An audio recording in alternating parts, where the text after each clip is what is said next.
That's a good starting point, is the panel that I moderated. So there were 6 panelists, mostly from trade associations. There was one person from an agency, and then there was a final person from a platform developer company. So we tried to get perspectives across the board of digital disruption. And when we defined it, it was really what we were talking about was virtual technologies, virtual events, but also mobile and even to a certain extent social media. So it was pretty interesting, their responses to different questions. For example, what defining digital disruption, and it seemed like they felt most of this disruption had already occurred. And in my mind, I'm thinking, are you kidding me?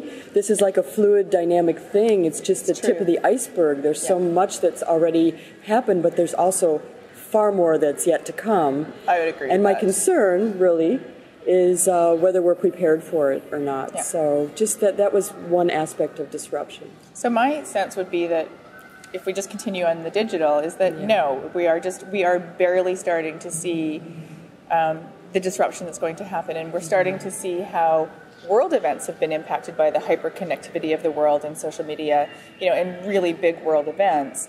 But we're not really taking any of that into our meetings and translating it down to how that's going to impact what we're doing. And yeah, I think in the face-to-face meetings industry, I know it's true in the trade show sector, we're mistaking digital technologies for new marketing channels or new advertising channels. We're not really understanding their importance in the flow of information and actual engagement using these channels. They just think, oh, if I write a blog, I'm going to really write about everything that's happening at my event. Yeah. So it's like the same thing that they're going to put out in their newsletter or online.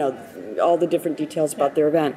What they're missing is the ability to use digital channels to really create knowledge and information that's actually insightful and causes people to want to participate more and actually attend the meetings and things like that. So that's one sort of area that I think we're at fault, a misunderstanding of the digital. I think if we look at, and I'll use a mobile app as an example, because we have a mobile app for this. Let's just use this meeting just as an example. So we have a mobile app, but really it's only targeted to what's happening here. So, you could go in ahead of time and you could populate your schedule, and then your schedule would appear on the app.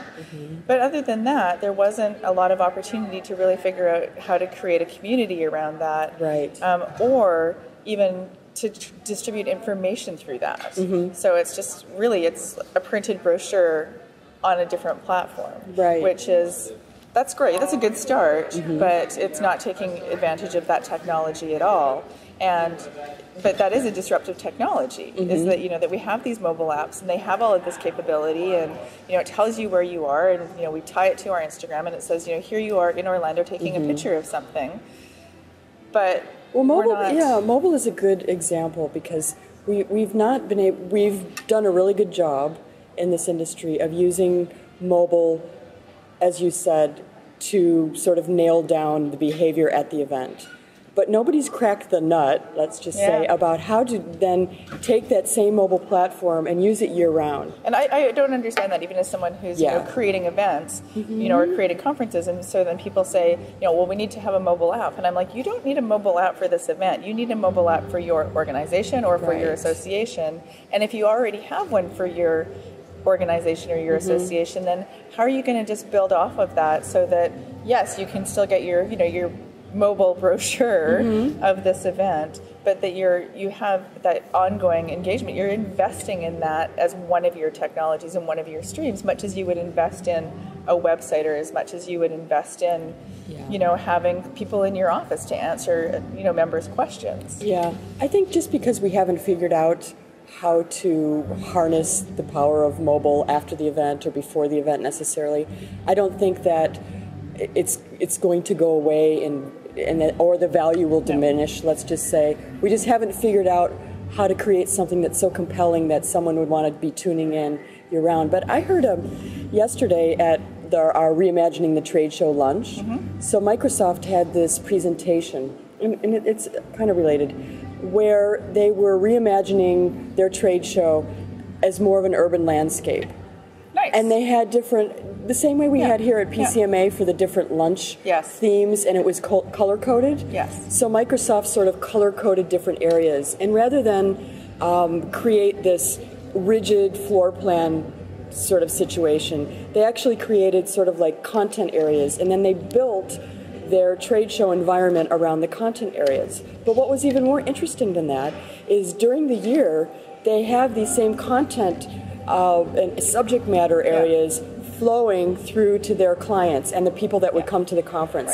And they color code them when they... So you know when it's right. So that when you get to the event, you understand that this area of the physical event is now going to relate to that piece of content that I saw that was blue or whatever beforehand. So the corporations are starting to, understand the value of all of that the content continuum stream. Of content and the continuum of context. Right. So as we start to do that, so do you think that part of the real issue isn't that there's disruption? Because there is disruption, and we talked a little bit earlier, not only is there digital disruption, but climate disruption, but about the reality that we're just simply not adapting. So whether it's because we're ostriching about it, whether it's because it's time, it's like, oh my God, that's one more thing to learn about.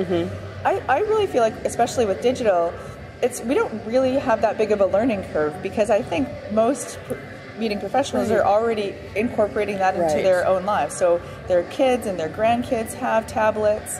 They have, for the most part, mobile phones.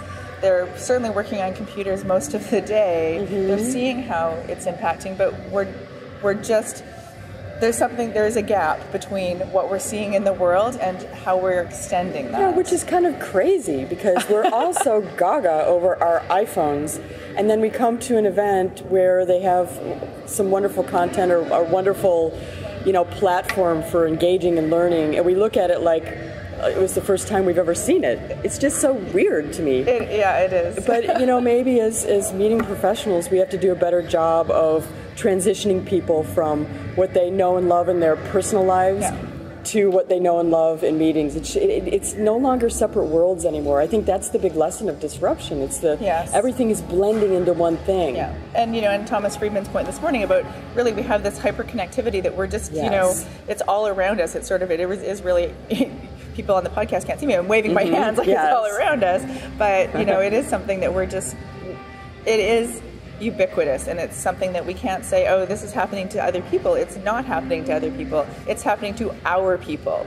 Yeah, and listening to you just made me think about, the fact that we're called planners sort of indicates that we like things orderly, and we like to be able to anticipate something and have a plan for it. Yes. And with disruption, there's all this uncertainty. So I think, frankly, we're just a little freaked out, and we don't know what to do. It's good. We can't have our plan A, B, C, and D, because we don't even actually understand what our plan A should be. Right. So what do you think of what are going to be some logical next steps that, as organizations, and that when I say organizations, I'm thinking sort of meeting planning, PCMAs of the world. What are some things that they can start to do for their members to start to get some of that training and to get some of that understanding for people?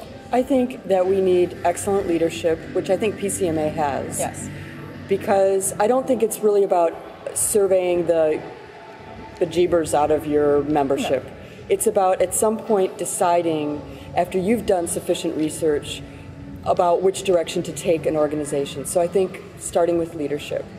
I think we need to do more and more experimentation, or recognize the groups that are outside of this association, for example, like the event camps and the podcamps and the whatever. Recognize the fantastic work they're doing, support them and fund them, so that we can take some of that work into the more organized associations. It's true. So take some of the things that we're scared of, test them in those real life environments, and we did that.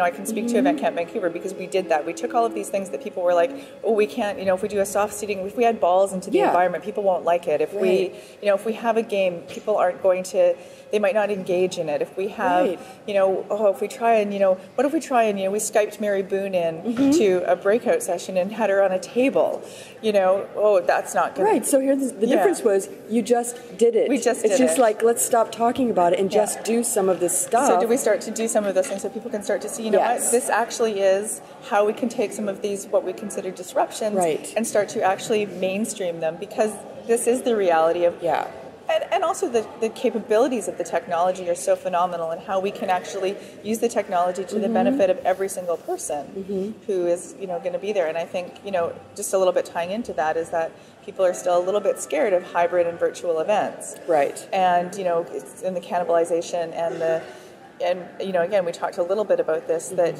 face-to-face isn't always going to be the current reality. Right now, we love face-to-face. We're humans, we love touching. But if you look at one of the disruptions is airline travel and fuel are getting more and more and more and more expensive.